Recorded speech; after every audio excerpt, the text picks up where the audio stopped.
You're listening to World of Empowerment Radio, your station for practical spirituality in a changing world. And here are your hosts, Aingeal Rose and Ahonu. All right. Well, it's great to see you again, Penny. A lot has happened since we last spoke. That's an understatement. Aingeal Rose was in hospital.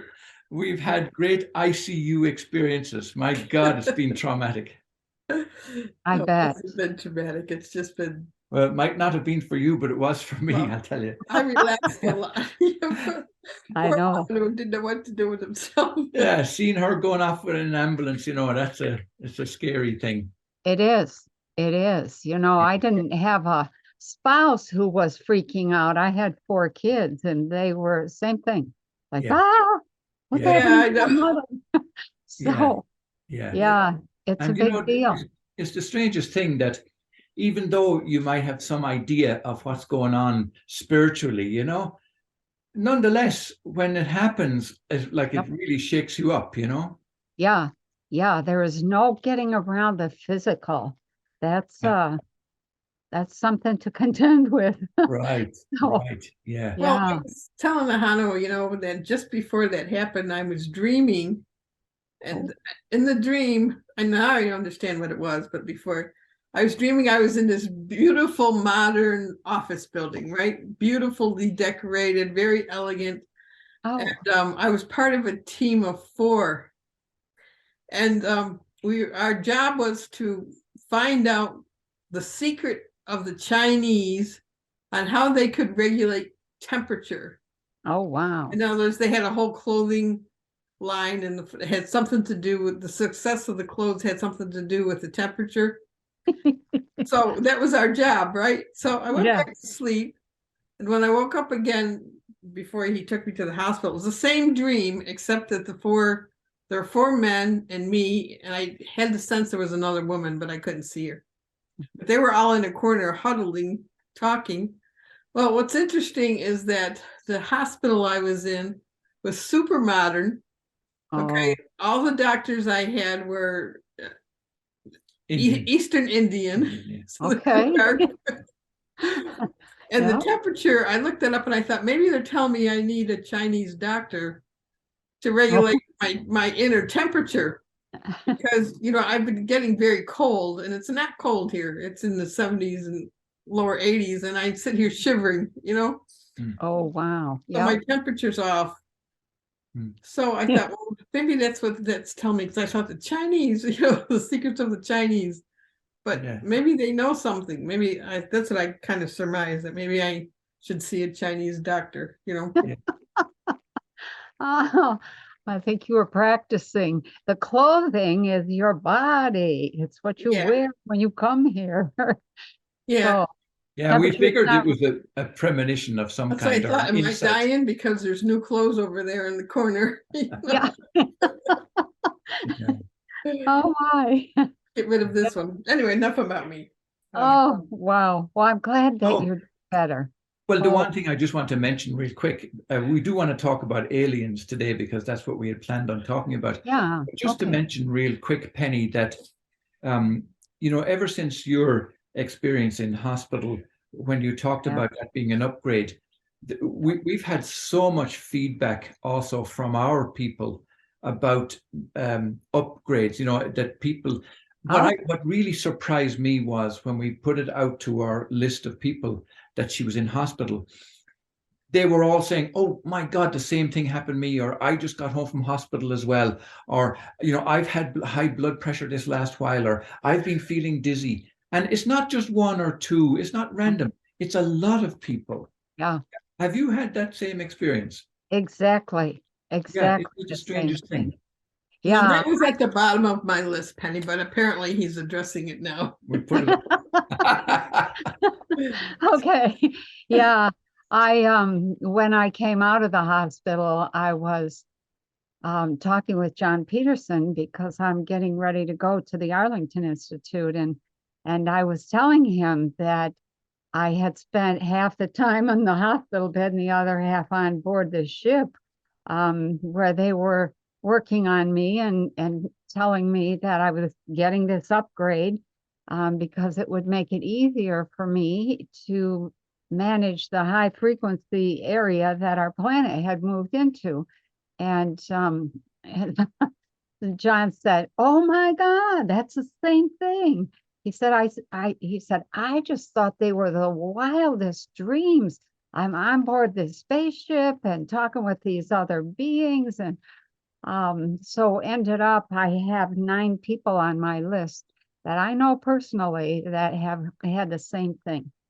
Right. So yeah, this sudden spike in something and into the hospital and come out and, everything goes back to normal. Yeah. Well, it was interesting because I asked Ahonu what was going on that night, and he said, well, it was a new moon, but there was that eclipse across the world in Australia or something. Oh, When I journaled after I just journaled about it yesterday, the first thing I put down was frequency overload, that my body couldn't handle the frequency overload. It was like I got struck by lightning in my ear or something, because that's how it hurt. And then all of a sudden couldn't hear. yeah. And there were striking numbers too. I mean, I'm sure and we've told you before, and we've spoken before about Aingeal Rose being born on 11/11, and I'm born on 11, and so all those 11/11s keep coming up. But the numbers on the hospital monitors, beside the bed, like there was, I don't know, there was mean, average, whatever of 111, and then there was other numbers that were showing 22s all the time. Yeah, that was my room at the hospital. Was it? I was Yeah. And she was in room 11. I mean, it's wow. astonishing that those, like, on one level you can say, they're just coincidences, but like when they start stacking up like that. I know. Yep.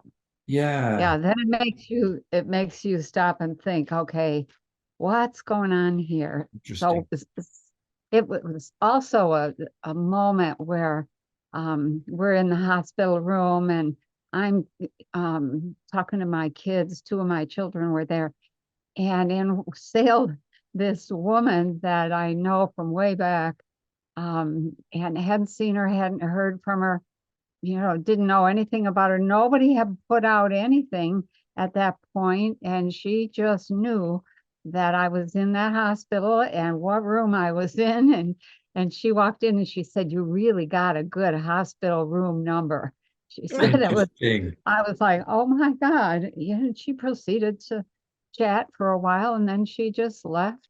And it wasn't visiting hours, and nobody stopped her, and she didn't stop to ask where I was because she knew that it wasn't visiting hours, and so it was one of those weird little things. Yeah, and one other thing I just want to say about this, because I know Aingeal Rose doesn't want to dwell on the focus on herself, but I found it intriguing that how in the work that we all do, we're aware that there is a pharmaceutical element that is somewhat destructive. Let's say they want to push drugs on you, and they want to, so here's the thing.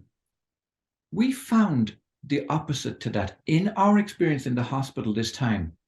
They were the nicest, they were the friendliest, they were the most professional. They didn't try to push anything. They told us everything they were doing. Everything was down to our choice, Aingeal's choice. And it was a very different experience than anything we've ever experienced in a hospital before. Well, when I went to the emergency room, of course, they ask you all these questions. And the first thing they said was, "Have you been vaccinated?" And I said, "No, and I don't want to be." And they said, "Well, we're right there with you." That was kind of an interesting response. Yeah. So I threatened my doctors, the operating team, when I got into the operating room just before they put me out. I said, "And don't you dare vaccinate me or sneak me any of that vaccine juice while I'm under."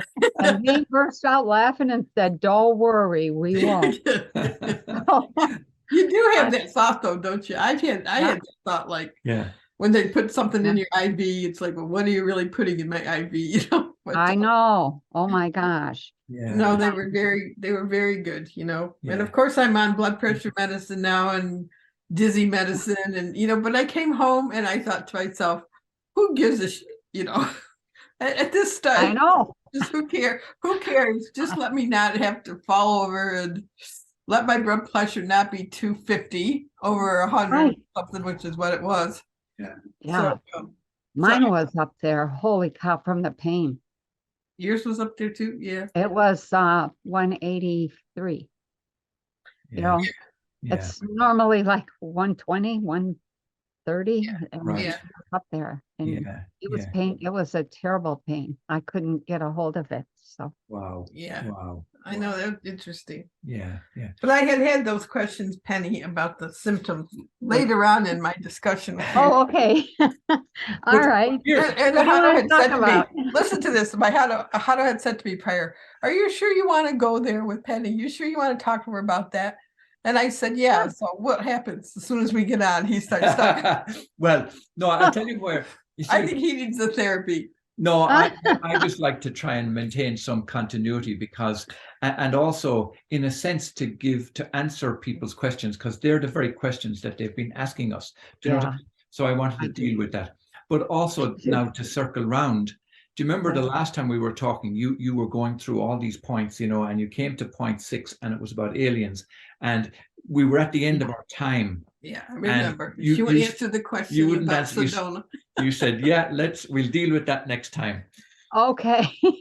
I don't remember exactly where we left off, but I do remember saying, let's leave that for next time. So what did we leave for next time? Well, we were discussing the area in Sedona, and we were discussing how there's many UFO sightings around here, and that we had met a man who basically believed that the Pleiadians were here, and this was Lemuria, and that all these races are coming back now, and all this and that. Well, I told you that when I go by the mountains, I always see them as these huge temples.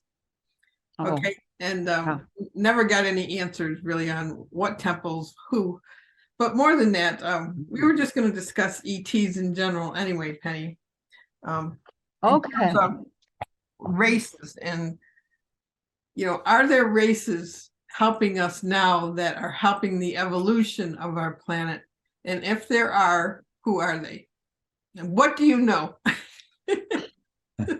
God, we'll be here forever. Okay, so I'll just kind of break it down in what I hope is simple manner.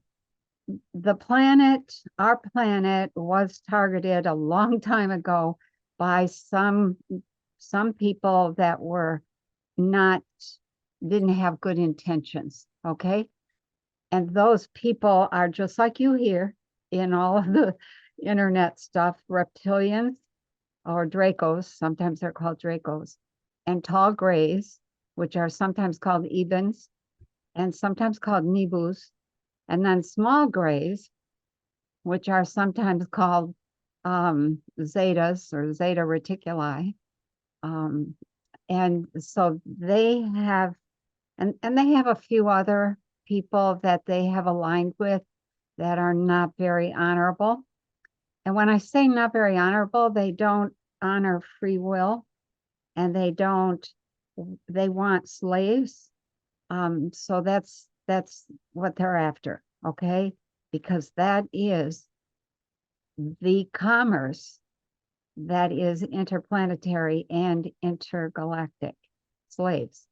The most powerful, the most sought after thing in the universe is DNA. And we have some amazing DNA. So there are some bad people that have been trying to take over, and it's been a very slow, once you see the whole picture, you can see why everything that's been happening for the last 50 years has happened. And so then there's another group, there's actually a very large group that have said, nope, you're not taking over planet Earth.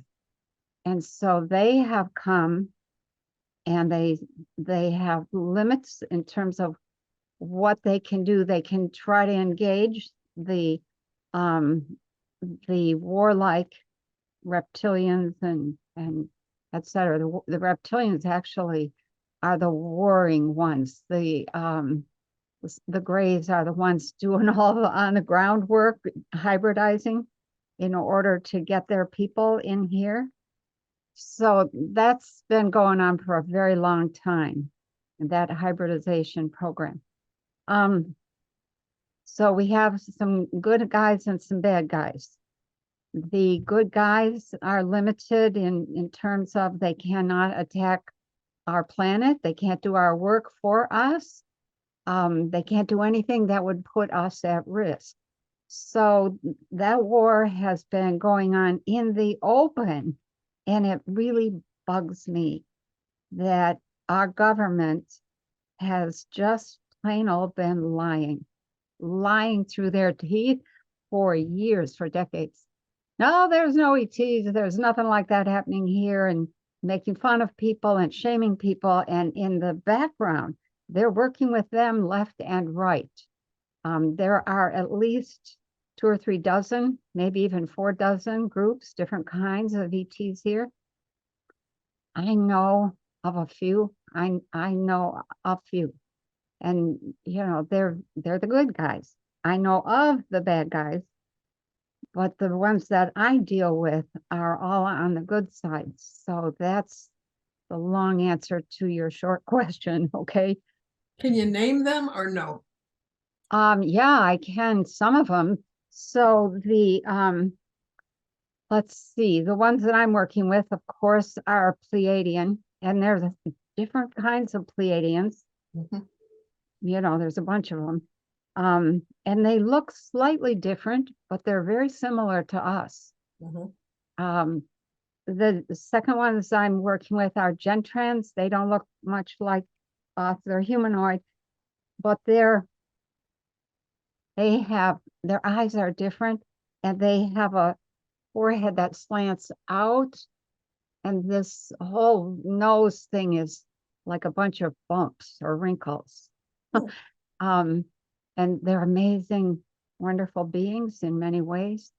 They do a lot of groundwork, and they so well I won't say anything more about them. And then there's the I'm not sure if you pronounce it Jinvo or Ginvo.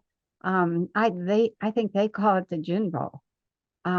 Other people I've heard say Ginvo, but they very nice, very, very wise.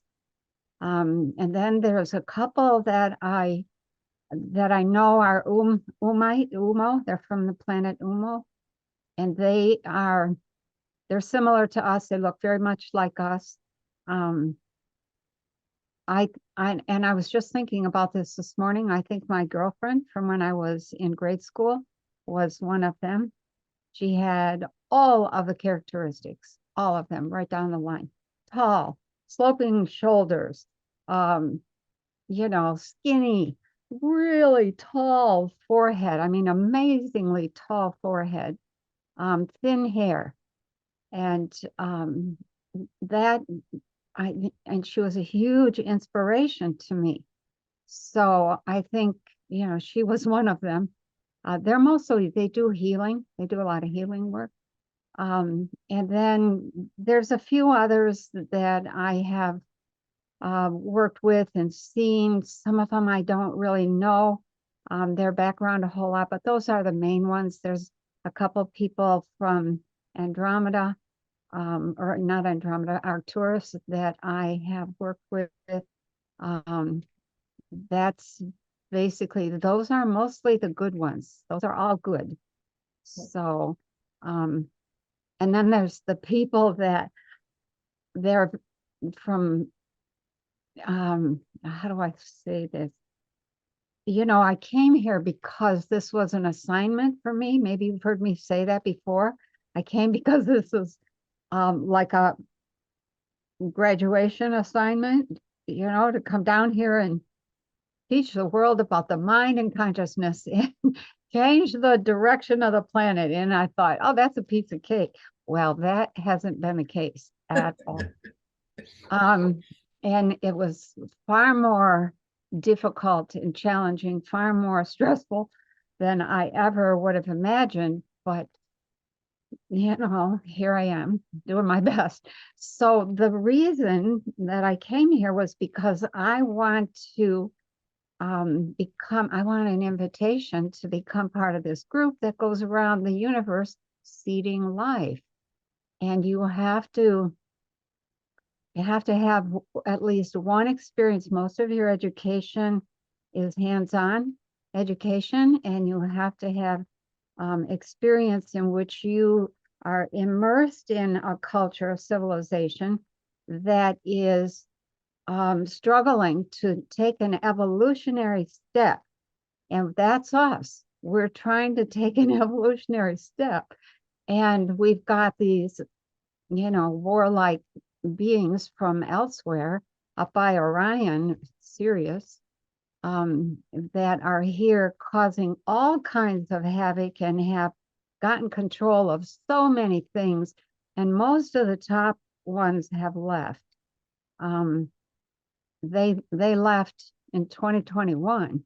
And that was such a joy to me. But they said, what my people said to me was, well, the top level is gone. They have abandoned, they don't think they can pull it off, but you're left to deal with the people that they set up to make this happen. They know that the boys at the top have left, and they're going to try and run it themselves. And you're going to be stuck dealing with your own people. And it's a global network of corporations. And I know from my own experience elsewhere that when you introduce the corporate structure into any civilization, right there you have the attempt for infiltration, because that's how they do it. They bring in a corporate structure, and they gradually increase the power of that corporation. They create a whole network of corporations, and then they make a critical change in the laws of somebody who is prominent. And that critical change is the recognition of a corporate, as a body, having all the same rights as a human. And right there, you've lost. Yeah. So that has happened. We are now dealing with a whole slew of laws. They then continue to pull strings. All the laws are set up in the favor of the corporations. We have nothing in our favor except our spunkiness. So, so here we are. Here we are. And, Yeah. and Penny, do you think too that they target individuals to take them out? Oh, heavens, yes. Yeah, that was one of the biggest things of my training was you stay under the radar. Don't open your mouth. You be quiet. Stay quiet until we give the word. And so I did. And some people were taken out. And I saw that early on. And so that made me very much more circumspect. So I have, some sad stories to tell here and there, but it's when you're at war, you have to prepare to win some and lose some. Yeah. So we are at war. We have been. The whole problem with what's been happening on the planet all comes down to that takeover, which was highly, highly advanced. And when I wrote, my Consciousness and Energy Volume 4, I laid out the plan that is always used, and I laid it out in such a way that I didn't refer to any ETs or any other off-planet people, but that is the plan that they use, and that was an intense part of my briefing before I came here, was to understand that they come at a population from every angle. Every single aspect of life gets taken under their control, and the whole goal is to dumb down the population or to cause us to lose energy, or to not be able to figure out what the heck is going on. And it's a multi-pronged approach. Yeah. And when you look at it, it's like, wow, they're really successful. I thought it would be a snap to just change people's minds, but Earth people are not quite the same as people from elsewhere. They're still fairly, they're still fairly closed. They're very fearful. Yes. And so it's like, okay, how do you get them to move Do you without? think that's a result of brain development, Penny, at some level? I mean, do you think Well, the failure of brain development. failure of brain? Okay. Yeah, there's stages of development that we go through. And, and for us, if you're talking to a psychologist, they're going to talk about sensory motor, concrete operations, mental operations, and abstract operations. And that's it. You're done at age 14. Well, Yeah. that isn't even half of the development that goes on. The human continues to develop and should develop in the second half of life so that they become incredibly wise, powerful, less dense, more intuitive, more psychic, more ability to heal, to see, to know, to transport the self, and all sorts of things. And we've had so many roadblocks. We haven't barely gotten, we haven't even gotten past mental operations, which is age 12. When you learn how to survive, that's when you learn hands-on how to cook, how to sew, how to garden, how to repair things, how to take care of animals, how to run things, how to work with people. That's when all that happens. 12 to actually it's age 7 to 12.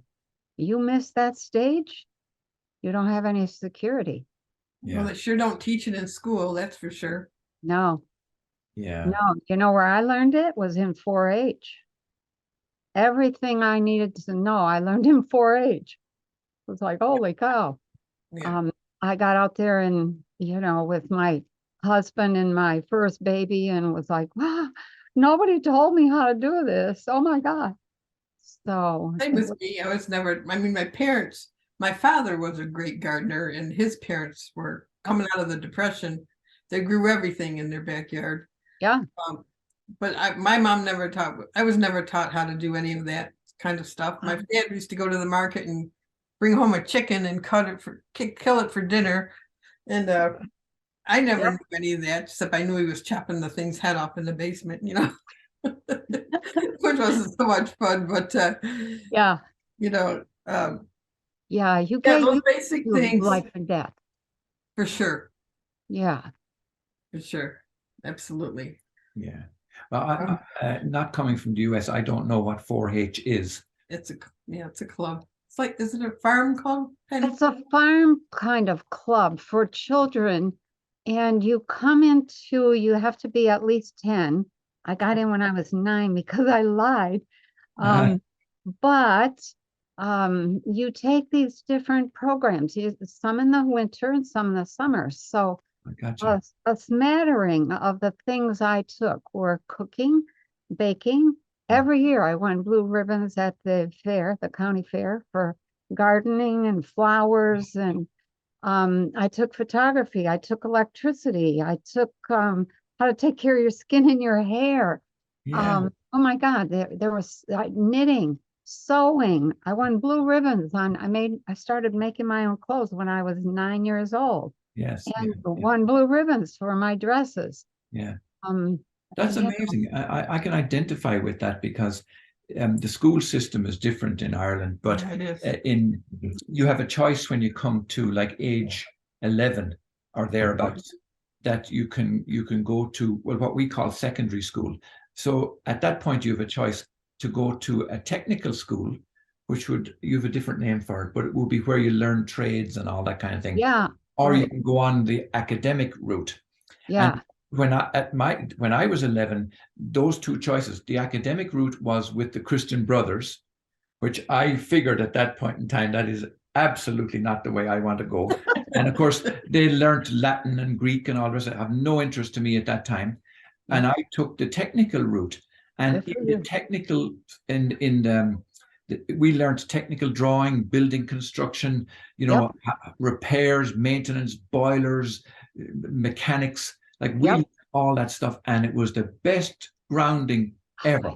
I agree.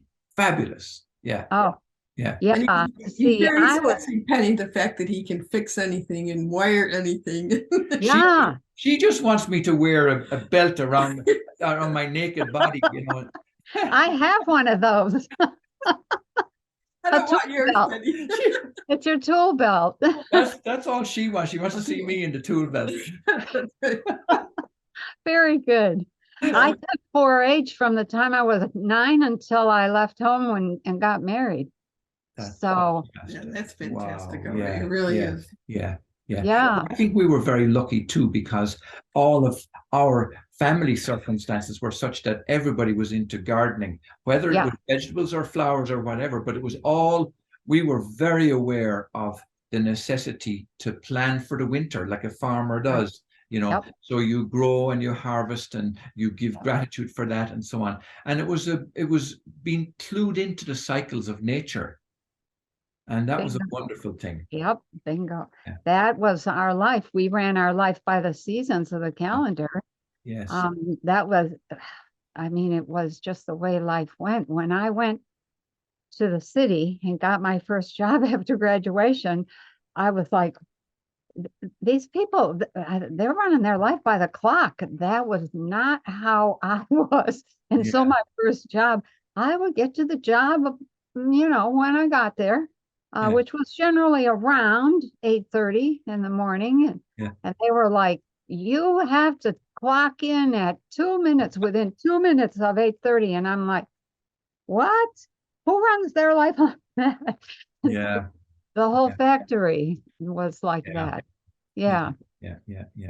So all that industrialization, Penny, do you think that's the influence of these ETs that we're talking about, these negative ETs? No, not at all. That's the natural evolutionary path of a population, is to discover the mechanical side of life and the technical, and then expand their science, etc. And the bad ETs watch until everybody on the planet, or a good portion, have a fairly good understanding of science and technology. Not a scientist, nothing like that, but they're comfortable with technology, and they're comfortable with factory type operation, because they need those people to be educated in that way in order to be a good slave. So normally what happens is the population becomes more technical. They stay on the good side. Hopefully they stay on the good side. They're not doing any nasty stuff with their technology.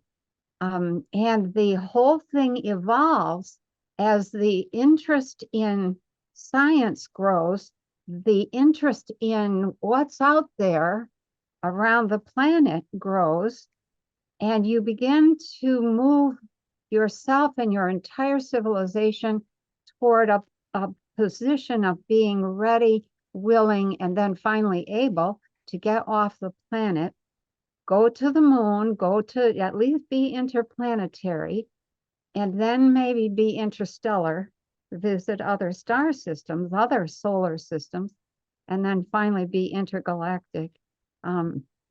What has happened for us on planet Earth is that all of our evolution stopped right about 1958, 59, 60, when Kennedy was shot. Everything stopped, and everything was held in this homeostatic position or balance. No change, everything's cool, it's all wonderful, we're the greatest thing since sliced bread. In the meantime, a huge amount of technological development was going on behind the scenes that was preparing to trade humans for that is the trade that goes on. So there's been a lot of that has happened, and a lot of people who were abducted and or who said they went away to the moon and came back. First time I heard that from one of my clients, I was like, what has she been smoking? But it was a nun. It was a Catholic nun who was also a mathematician. She was a fabulous mathematician. And she was, she said, I got on a bus in the morning. And when I got off the bus in the afternoon, it was a different season. Like she got on the bus on a summer morning and she got off on a winter evening. And it was like, what happened here? And she had no memory of that. And she began to try to recover her memories, and they were all of having been sent to the moon. She worked as a mathematician on some of the base they were building. The U.S. has bases all through the solar system. Yeah. And she was just like, I have no idea what I did when I was there. And she was concerned that she hadn't gone to church every day. And I said, no, I don't think you went to church every day. Yeah. That happened. It must have been very difficult for her, though, because that whole doctrine is very ingrained in their teaching. So for her to even accept that she might have done that, it must have been a huge eye-opener for her. Yeah, she was very intelligent. She was sharp. Yeah. And, she was not interested in playing games or being fooled. She was into math, Right. which was very. Yeah. Are they still abducting people today, Penny? Yes, they are. Yes, they are. 'Cause, through the grapevine, supposedly all that had stopped, but I never thought it did, but I'm just curious. It didn't stop. It has continued. People are still disappearing. The underground wars, the wars going on in the deep underground, what do they call them? In the tunnels or the deep underground military bases, those have been pretty, I don't know what to say. I've seen the photos of the children coming out of those installations, underground tunnels, underground bases. I mean, there's things that I can't even begin to describe because, first of all, it's hardly believable. I mean, I saw it at the same time. I was like, yeah, I can't believe what I'm seeing. Yeah. The floor littered with the bodies of children of every weird configuration, and with legs, without legs, with extra arms, with extra eyes, just not. The hybrid program was in full swing. Yeah. And a lot of those children, if they didn't conform to what the expectation was, they were just thrown aside. Yeah. Wait 1 second. So with that hybrid, I mean, what are they trying to produce? They're trying to produce, they have produced now. Well, let me answer the question. They were trying to produce an army of children that would come in and look pretty normal, that we would then say, oh, look at those poor children. We can't abandon those children. But all those children were chipped and had the DNA of reptilians and Dracos and some Greys. And so most of those children were taken away. I don't know where they went, but they were deemed as not fit for adoption on the earth. Yeah. And I think that was probably wise. Yeah. They didn't quite. A lot of them just didn't even come close to looking like us. They would not have fit in. It would have been so hard for them. Yeah. You mentioned earlier on in our conversation about how humans, our brain hasn't developed or evolved enough to Right. to cope with what, or to understand really what's going on.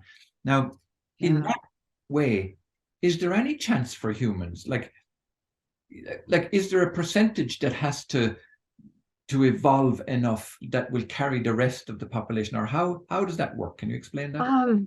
Well, I think, well, let me say that right now we're getting close to the percentage. I don't know what that is, but the message that I got just this week was, you're getting close, keep going. So that was very encouraging. The idea that I've had is they were going for 50%, but they would settle for whatever they got. That wasn't, kind Yeah. of what I thought was being said without being said. Yeah. And having said that, most of the people who have got it, so to speak, are in other countries. The US is in danger, and this, I've said this in the last couple of looksies, we are in danger of being abandoned by the rest of the world as a group of people who could not or would not stand up to their captors, and nobody wants anything to do with us. And we won't have any money, and we won't have any reputation left. And so that really bothers me. Ah, And I'm surprised to hear that. yeah, the long-term result of that is we get bombed. They take out the US because it's the only way they can think of to get rid of the remaining people that are the bad that are part of the destruction. The goal was to destroy the US because it was the #1 powerhouse on a planet. And so the attitude of some of my people is, how are you guys still sitting on a couch watching TV? How are you guys not standing up? The whole rest of the world is demonstrating and rioting, and what are you guys doing? Yes. And I'm like, I think we're waiting for the right moment. I Right. hope. Yeah. Yeah. That's very interesting. Yeah. So we're getting to the point where if we don't stand up for ourselves, those of us that are awake are going to end up being taken out along with the bad boys that are running the US. We don't really have a government. So Yeah. it's fake. Right. And what about the likes of Stephen Greer, for example, in him trying to raise awareness and disclosure and all of that, and with the connections that he has with government, like, is that having any effect? Yeah, it has had some effect, but everybody in government already knew. I'm aware of that, but like in terms of the education that he's doing, is that having any effect? Yeah, it does. He's teaching people how to call in beings. I'm not sure he's bringing in the right people, but certainly beings do show up. Yes. And since we don't have enough experience to know who's good and who's bad, Yes. most people do not. Yeah. Yeah, that's kind And of. do you have any words for people in terms of that discrimination?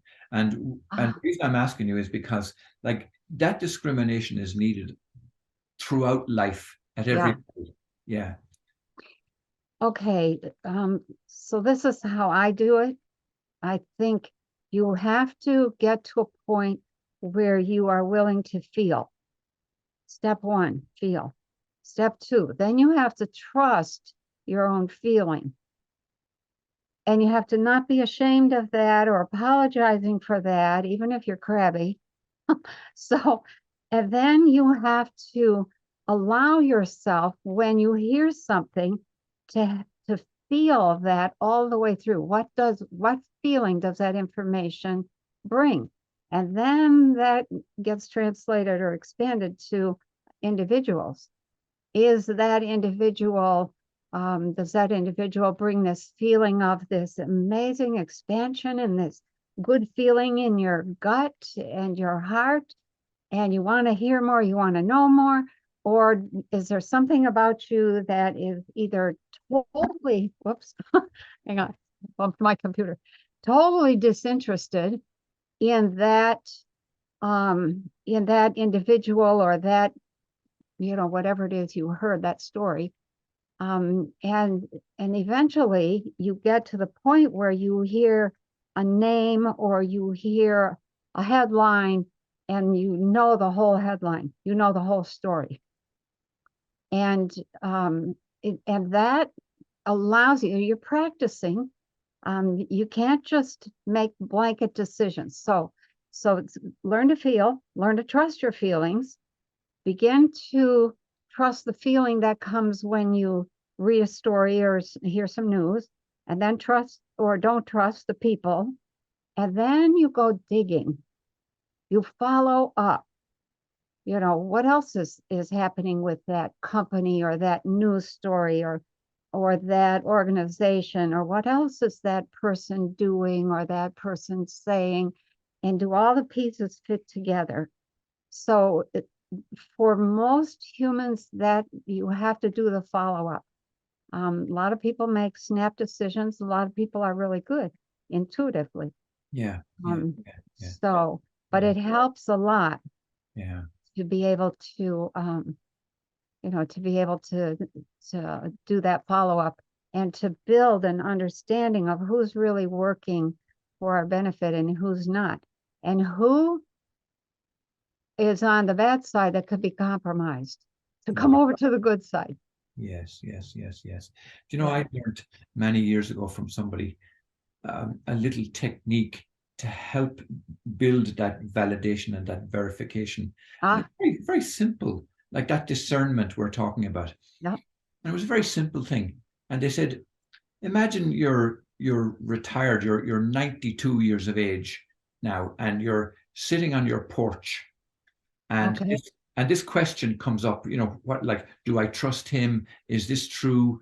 Are they for real? Whatever the question is that you need validation around. And when you bounce that off your future self, like when you're 92 or 95, whatever age, the answer that you get will have the wisdom of time behind it. Nice. And it was a very simple thing, and it has helped me enormously make good decisions in that way. And it's, I hope that'll help somebody. It's just a very simple thing. That's great. Yeah. So what's your thoughts about Elon Musk and his Starship? Elon Musk is pretty important to the good guys. This is my take on it. I started out, I get a lot of what do you call it, financial newsletters, just to keep me up to date on what's the thinking and what's happening within the financial world. And for probably, I'm going to say 5, 6, 7, 8 years, everything about Elon Musk was negative. He wasn't making a profit on Tesla. He was doing this, he was doing that, and he wasn't doing this, and he wasn't doing that, and blah, blah, blah. And I was like, okay, this guy's being funded by somebody. I don't know who's funding him, but you can't build a car company and produce cars and not make a profit and keep going this long. Yeah, and the same with Twitter, like to pay that enormous amount of money and still continue to be in business. Yeah, right. Yeah. So so then I had this, okay, I'm open, but I'm watching, and I've made preliminary decisions. And then I forget when it was. It was when he put his 40 satellites, I have 400, I forget, some with the number 4, up into space, and 40 of them just died or blew up or something. And of course, there was a cover story, for all of that. But what I saw when that happened was, you know what, that doesn't make sense. And there was a window that opened in my own consciousness that showed somebody like taking pot shots at the satellites. And I thought at first maybe that was just a little imaginary vision. It wasn't a real vision. Yeah. And then I started to watch a little more closely. And then I forget what I read, something about his family. And instantly it struck me as this guy is serious. He's serious about doing something, and he's under the same orders I am. Stay below the radar. Now, it's hard if you're a billionaire and you're the richest man in the world to stay below the radar.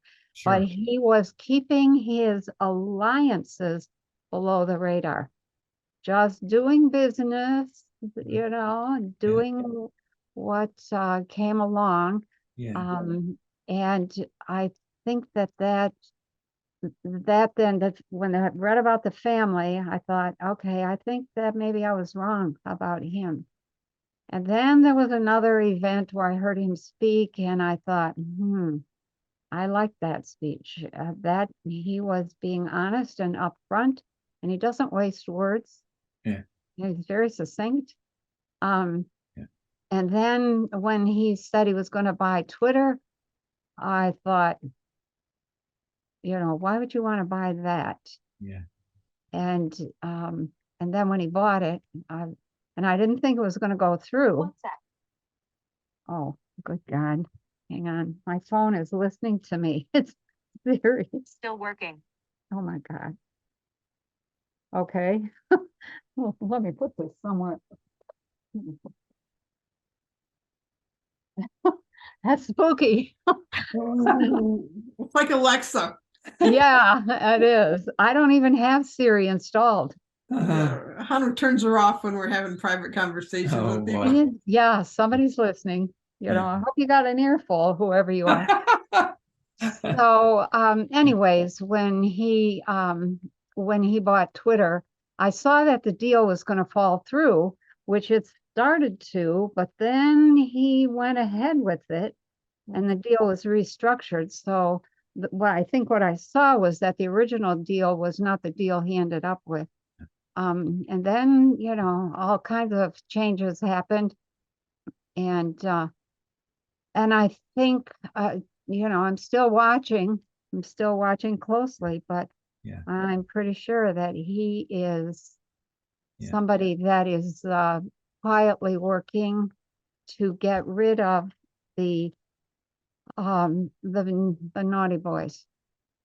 Well, I've always liked him, and there was always something about him that I just thought was very sincere in terms of the evolution of the planet. And he's made it clear that he thinks we need to go beyond our planet, and that we need to be living on other systems. And right, and we are, yeah. But we're not being honest about that. Yes, right. Yeah. Well, in terms of the technology that our government has, Penny, I'll share a story, and then I'd like your opinion. And I'm kind of wondering if I should even share the story publicly, but go ahead. But anyway, it was years ago when we were driving. I was driving with a partner. We were driving back to upstate New York from New Mexico because my father had passed away. Anyway, road conditions caused us to turn around, so we ended up saying, well, let's go to Carlsbad Caverns because we've never been there in New Mexico, right? Okay, yep. So we turn around and we're driving to this town called Portales. Now, of course, now I know it probably means portal, right? And all of a sudden I get this download. I mean, Penny, this huge, first of all, this super high frequency energy, right? Envelopes me, like I'm just like, wow, we're in some real intelligent territory. Okay. Right. Okay. Yeah. And I get this vision of George Bush Jr. going to Roswell. Okay. And I'm thinking, now why wasn't Roswell, what's that town that's close to? Truth or Consequences? No, there's another one that's people go to all the time when there's little spaceships. It could be Roswell. Yeah. Okay, well, in that area. Yeah, that he was visiting, having some military meeting, right? And what I see is this military base on an overtone above the earth. Okay. Oh, And he's walking up these stairs with these tall extraterrestrials with blonde hair. oh, And they wow. go up and they're, I see, men in military, like army camis and everything, all on this base, and they're all working on this base that's above the earth. Yep. And so there's this big meeting table, and he's sitting down with all of these tall aliens, and they're discussing the problems at that time of the ant people. Okay, they were talking about the ant people. Okay. They were Yep. talking about the that some of these chemtrails are to kill off these ant people who came in when the atom bomb went off, right? Okay, but the point is that what struck me was the level of intelligence to even have a military base on an overtone above the earth where these people are coming and going and working. So I get back to our little cabin in New Mexico, and out of Albuquerque, right? So there's a military Okay. base between Albuquerque and White Sands, and we were kind of right in the middle. Yep. These black helicopters start flying around my cabin, right? After I got home. 2 or 3 days, same thing, come, circle around, leave. Well, on the third day, they came really close to making me feel they were going to land. And I was scared the bejesus out of me. Okay. Uh-huh. I'm like, oh shit, all I did was get a download. I didn't tell anybody. I didn't, so anyway, in that week, my partner who I was with, we got sprayed with chemtrails really badly that week, right? And he had a problem with depression anyway, but he goes into this depression. Okay, he'd usually go into this depression like a woman with her period, and he'd come out of it after 3 days or so. Yeah. Well, he Yeah. didn't come out of it. He was 2 weeks. He was just suicidal. So he did end up killing himself out there, as a result of that whole thing. And but so I moved. Obviously, I had to move back to Chicago because it's not a place you can live by yourself as a woman. I know. Anyhow, so but I mean that was the weirdest thing, because I thought, wow, the technology that we have that nobody has a clue about. Wasn't there a visit by the royal family at the same time? Well, that was a dream where I saw one of the royal family going out to there was a little town near us where they built a new telescope. Oh, that's right. And there's an official opening or something. Yeah, there was an official cutting of the ribbon. Oh. And it was one of the sons of Prince Diana. Charles. Oh yeah. Came out and cut the ribbon. And I remember thinking to myself, now what are they doing with a little town in New Mexico with a huge observatory? Yeah. Well, not only that, though, a couple of weeks later, little Bush Jr. did come out to Roswell, okay, for some meeting, Okay. Yeah. But I was just, I think, struck by the fact that there was, this intelligence, this base going on. Yeah. And it was just like common thing. Military people were walking back and forth. These huge ETs, tall, long blonde hair and blue eyes. We're meeting with them and discussing, the big maps out on the table and discussing things, Yeah. So much going on that we don't know anything about. Yeah, and why they bothered to come after me, of all people, afterwards, it's like, come on. Well, I came after you, didn't I? No, we better re-examine this. Very good.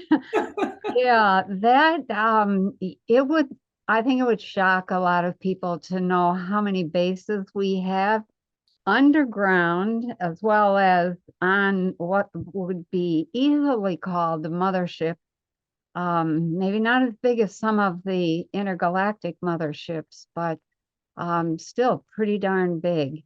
And then on other planets, and the effort, I think the base on the moon, that, I think the original base was built by the bad ETs, the ones that were not trustworthy, but that has, I think that's been taken, or I think that was abandoned at the same time that, when I was told, okay, they're leaving, they have given up.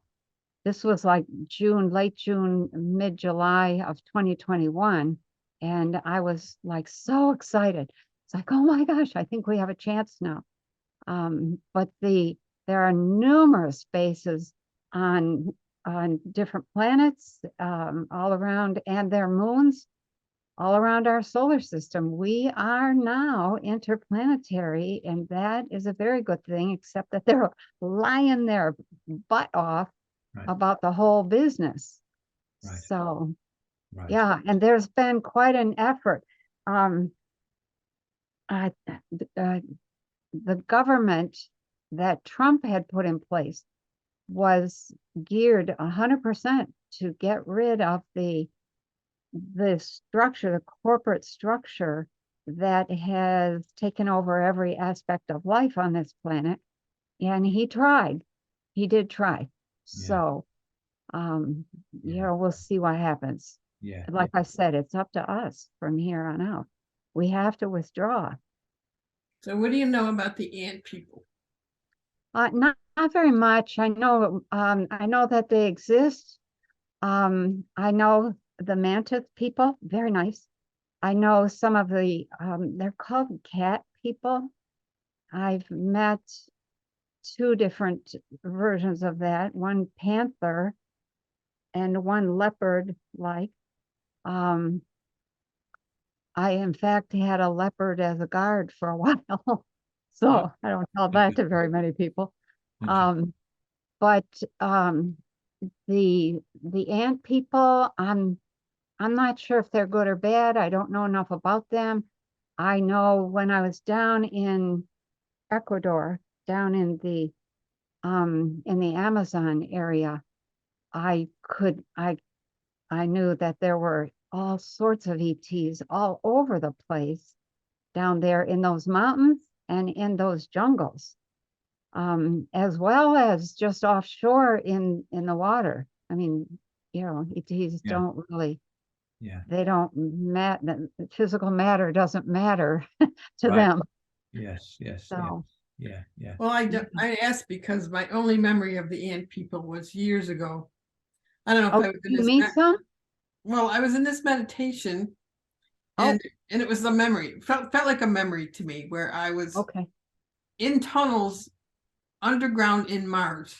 It was me and there were some other people, and the ant people were in control of us. They were tall ant-looking people. Yeah.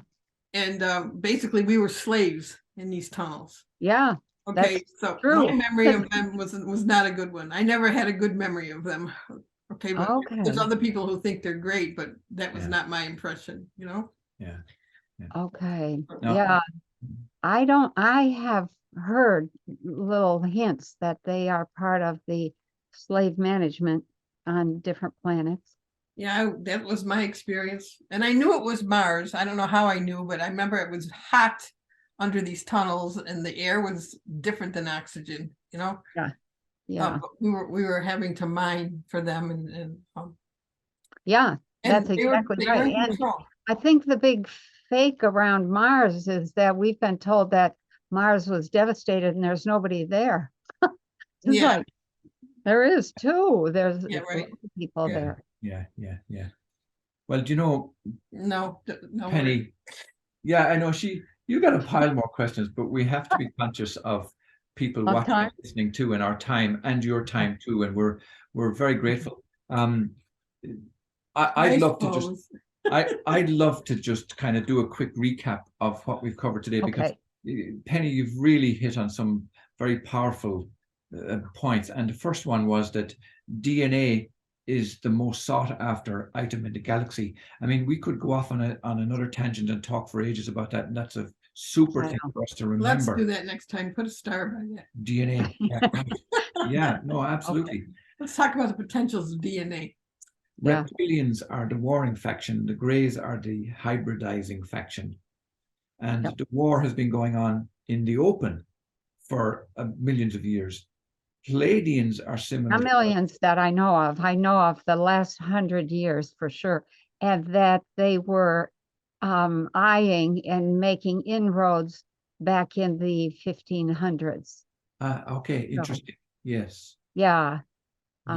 There's, well, I won't say anymore. Keep going. Okay. You mentioned gentrans are humanoid, but their eyes and their forehead and their nose is somewhat different. Yeah. Jinho or Ginho are wise, and the Omo are similar to us, but with sloping shoulders. They're tall and thin, and they do a lot of healing. Yeah. Big forehead. Most of the top level negatives left in 2021, but we're left with the remaining negatives scrambling for control. Is that a fair statement? Did I get that That correct? is a very fair state. That's exactly what's happening. The guys who were at the top of that network abandoned some of their lower level reptilian and Draco people. And so they have tried to step in, but they don't have the equipment. They don't have the backing. They don't have the cooperation. They just don't have the skills. Right. And so then we have our corporate network of humans who have bought into that because they want power. And here we are. Right. And when we were discussing about discernment, you mentioned that you have to feel first, then you have to trust that feeling, and then you have to allow yourself the feeling all the way to the end. And then you ask, does it bring a positive or negative feedback back to you? And then you open yourself up for the rest of the whole story, and you follow up then to validate and verify. Did I get that right? Yep, that's good. That's good. Okay. Yep. Okay. We talked briefly about Elon Musk, and you mentioned that he's essential for the success of the good guys. And then you said just in the last few minutes about the ant people are part of the interplanetary slave management. Right. And then one key point that I'd like us to leave on and to keep in mind is you said it's up to us from here on in. Yeah. Very. Yeah. There's been a lot of failures along the way. And failure is not an option anymore. We're at the end of the line. So here we are. We have to wake up. We have to understand that we need to let go of our old little world ideas, our old world ideas, and really step into a world where all sorts of amazing things, maybe we can talk about the amazing things that are waiting for us next time. Okay. Yeah. Okay. And don't hang up right away. I want to tell you one thing before you leave us. Okay. All right. Once he's done. Okay. All right. All right. So that brings us to the end of our session, Penny. As always, we are so grateful. We are inspired by you and your Thanks work. for making time for us. Yes. Oh, my pleasure. You're one of my favorites. Well, listen, to be continued as we evolve. Indeed, yes, there we go. We look forward to speaking to you again soon. Yeah. Moving along. Yeah. Yeah. Okay. Okay. So you take care and blessings and thanks All right. again. And we'll talk to you soon. Bye. Thank you. And thank you to everybody out there listening. Appreciate it. Bye-bye. You can subscribe on iTunes, Stitcher Radio, and on our website at worldofempowerment.com. Don't miss an episode. Hit the subscribe button now.